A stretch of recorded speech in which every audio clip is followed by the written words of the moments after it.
Hello artists! Today we are going to create art with colored sand. What you need is a piece of paper. You need some type of glue, either Elmer's glue in a stick or school glue in a bottle. I'm going to use a glue stick. You need, did I say a piece of paper? Anyway, so you need a piece of paper. You need colored sand. You can use whatever colors you want. You get it from a craft store if you need to.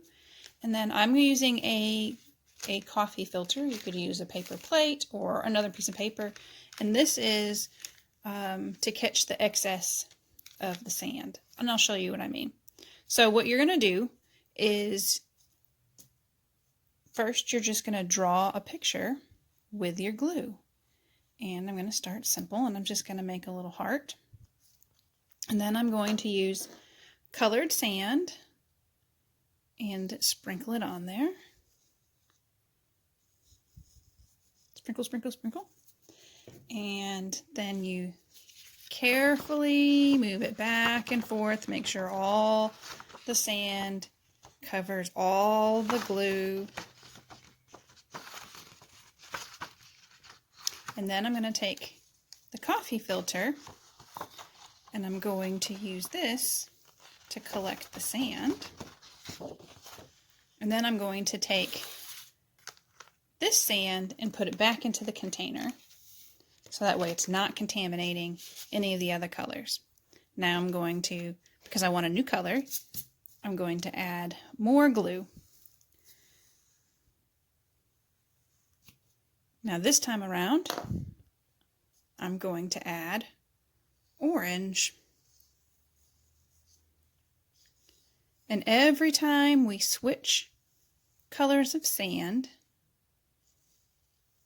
we need to make a whole new line of glue. You can't, well you could, but you'll cross-contaminate your lines if you try to put more than one color on at a time. I can show you what I mean on another piece of paper. So if you see, I have a red heart and then I have an orange heart. It's a little bit purple underneath the orange, but when it dries, it will be nice and bright. You won't be able to see the glue. But let me show you what I mean. If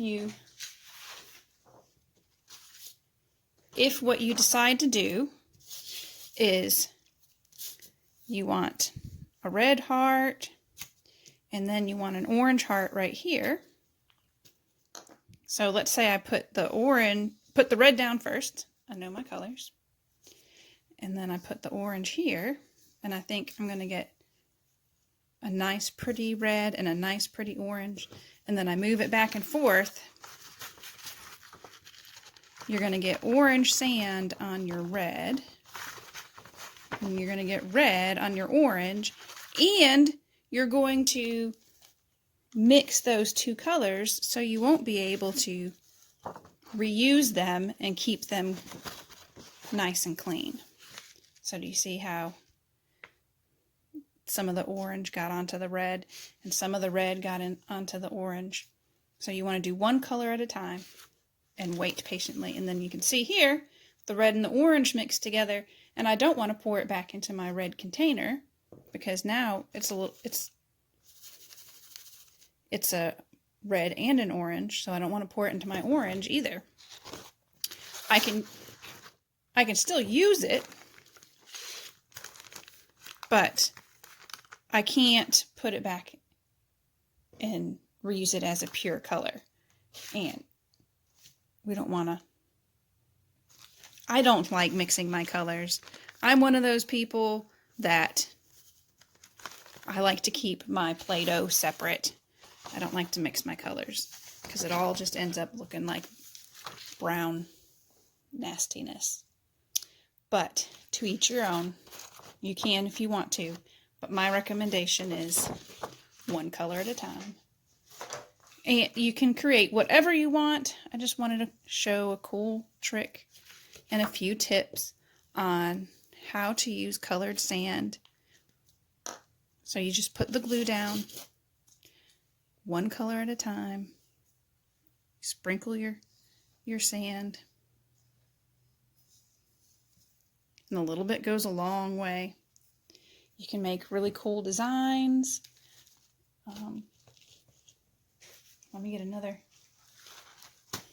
coffee filter and just, it's very similar to if you were making something out of glitter, but I know glitter is almost a bad word in some houses.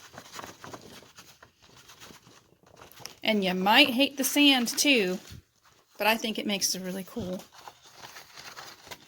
neat end project. This is one that I did for the full rainbow. It's very simple. You could, if you wanted to, make it really intricate. If you use school glue where it's in a bottle, it takes longer to dry. So it's up to you which ones you want to use. But I prefer the glue stick because it's short, sweet, and to the point. Leave any comments below if you have any questions, and I'd be happy to answer any of them. Enjoy making art!